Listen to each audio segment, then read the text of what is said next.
I am rolling now. Do it again. Yeah, well, that's not in my contract, so you can shove it. Hey! How are you? I'm Nathan Shelton, playing Arch in the soon-to-be-hit web series, Epilogue. And today we're going to be taking a little walk around the Willowbrook set here, show you a few things behind the scenes. Are you ready? Come with me.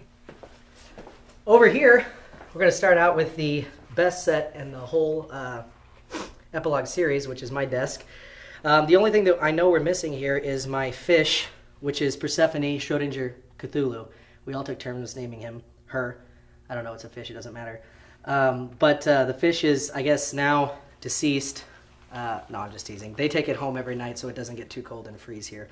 But as you can see, there's a plethora of junk on Arch's desk here, painstakingly put in place every single time that we would come back for a weekend to shoot by Kat and her crack team of amazing artisans.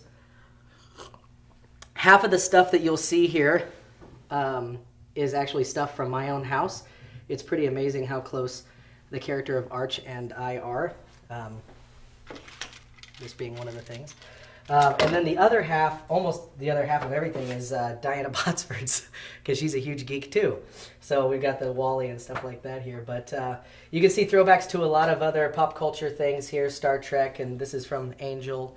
I actually threw some old Missouri State throwbacks in here as well. This is a mask that I wore in Apollo, which was another film made by Missouri State students that I had the honor of working on. So we kind of put in as many different kind of throwback things as we could on here. You'll see lots of movie references, and it's so easy to perform in a set like this when you have this to come into. It's pretty amazing. But they did a lot of great work here at Willowbrook. From what I understand, when they first came in, this whole place was completely dirty and disgusting, and the walls weren't painted. But as you can see, when you come in, they've really cleaned it up a lot. This is where Adam and Erica sat doing virtually nothing while we poured out our awesomeness onto the camera, and then they'd come up and say, no, that wasn't right. Let's do it again. And then they said, we got it. And then we come back the next weekend and do reshoots because we obviously didn't get it. That's bullshit. But this was a very interesting process because with the 3 cameras that we were using, it was shot very much like a soap opera is. Not that our acting was like soap opera acting, because it wasn't. But sniff your fart acting. We did have a few of those moments with lines. Oh, never mind. We won't do that. But anyway, but yeah, over here we've got, this is the main time travel lab set, which was pretty amazing. They ripped out parts of the ceiling and put the lights in here, and ordered a lot of this, made a lot of this.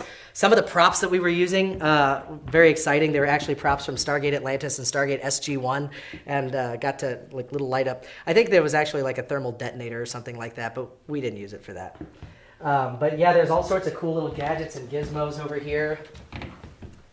Somebody left a little coffee on the set. I wonder how long that's been here. It's probably growing something. You could use that as a petri dish. But yeah, lots of cool equipment. I mean, they went to so much trouble to, like, everything lights up and everything is like hyper detailed.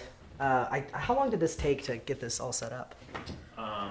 2 months. 2 months to set up this, and we basically shot here for 2 months now, right? Basically, and we keep coming back to it. But it's an amazing set. It's probably the coolest set that I've ever had the pleasure of being on, because it's just so easy to come in here and act and be immersed in the world. When you come over here, we've got Roz's desk. It's a little bit nicer than Arch's desk. She's a little bit more boring than Arch, I guess. You can see her nifty butterfly collection, and that actually kind of looks like Jordan. That's kind of weird. You know, she has like, I think that's supposed to be her father, but it says something kind of dark and strange about Roz's character, that she's attracted to a man that looks just like her father. You might want to cut that out. But so this is Roz's desk, and you can see that very ordered and structured. And then over here we have the Uber Geeks desk. This is Rucker's desk, where Jordan spent a lot of his time. He has a little fake photo here that they had made with Cecilia, who plays his sister. And it it was a really fun time getting to act with Jordan. This is the first project that we've actually worked on together, and Jordan is my cousin. We grew up together. And so getting to work with him on this and actually play best friends in this was a lot of fun for me personally.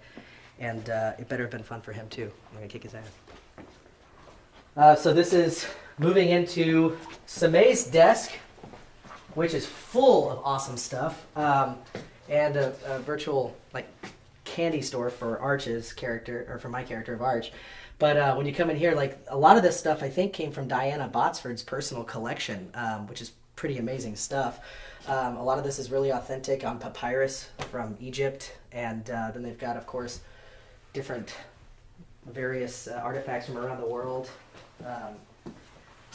Some Hindu artifacts here. I kept teasing John during the shooting about stealing his little Vishnu, but the good part about working on this too is that all the actors we're all theater people, so we're all used to improvising with each other and everything. So when the camera wasn't rolling, we would stay in character and get into huge fights and stuff like that. It's a lot of fun. A lot of fun to act with these people. This is the clay plate. And basically it had to stay behind this glass the whole time because if you even looked at it funny, Kat would freak out.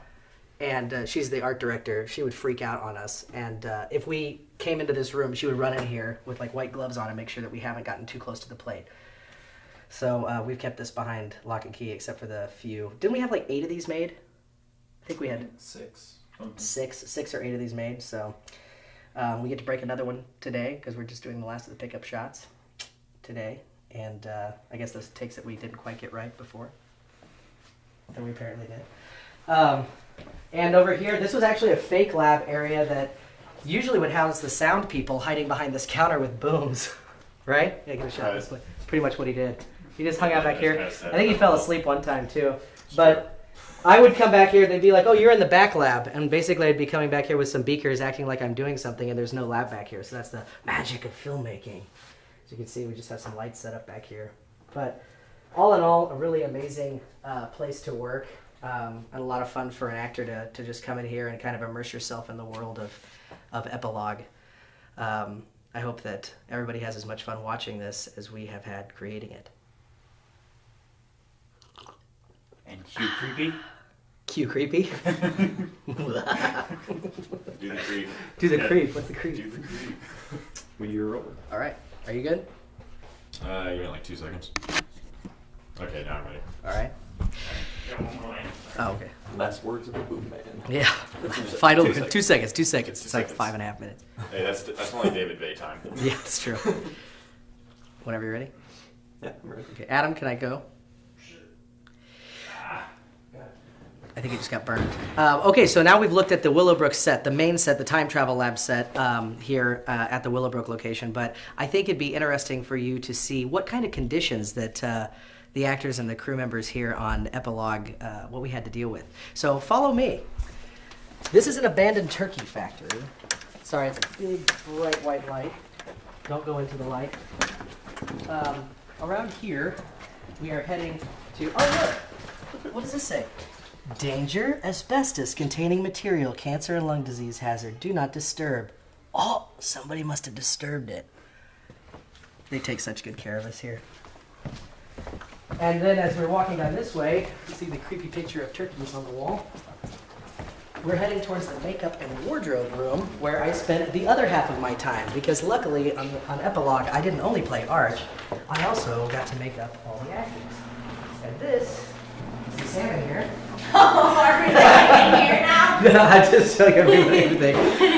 This is the makeup room where we would spend hours and hours of makeup and getting into costume. And the days that we had tons and tons of extras out here, this place was packed to the brim with people getting dirtied up and lesions and buboes and all sorts of fun stuff. So this has actually felt like home for far too long, and I'm actually kind of excited to not call this home anymore. You want to say anything, Sam? I second that. Sam's getting ready for her last shooting today. We're doing some pickup shots. I'm going to It's all over for the character of Ross. Follow me. We're going to go to... We're now going to craft services. This is, I think, the one of 2 common rooms that every single person on Epilogue has been in. The other one is the outhouse outside. because there's no running facility here. So in here, this is where we ate, where they would have a giant smorgasbord food for us, where people that have kids would also be basically those of us that have kids. We would just kind of keep our kids locked up in here, watching movies and whatnot while we work.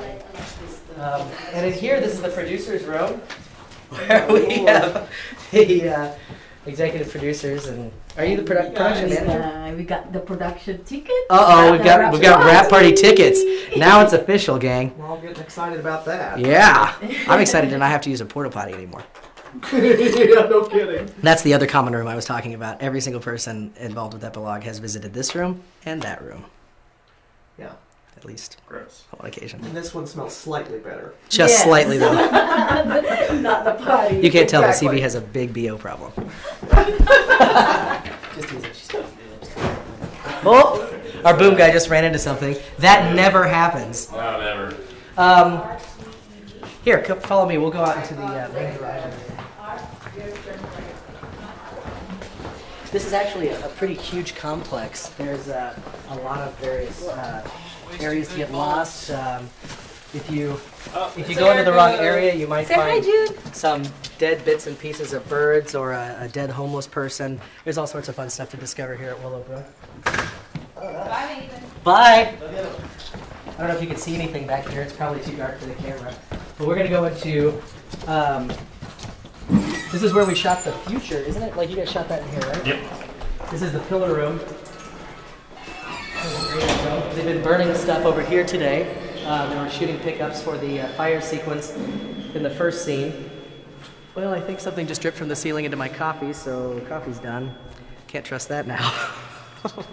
This place leaks really badly, and we were filming here during some pretty bad thunderstorms. But I don't know if you could pick up that high-pitched whine, but that's also incessant. As long as we're in the building, that thing goes off all the time. It's great for sound. Yeah, I'm sure it's wonderful for sound. Which we're probably gonna have to ADR the entire project. Which, you know, it's good for you guys. It'll be good reel material for you. Anyway, is there anything else that we should show them, or that they even want to see? No, I think we should let the rest be a mystery to him. I think so. And that's a wrap. All right. Good. And that's Blake. He's the Nazi on set.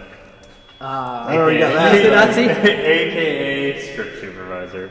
Yep, it's me. It's me. All right. Are we still rolling? And I think so.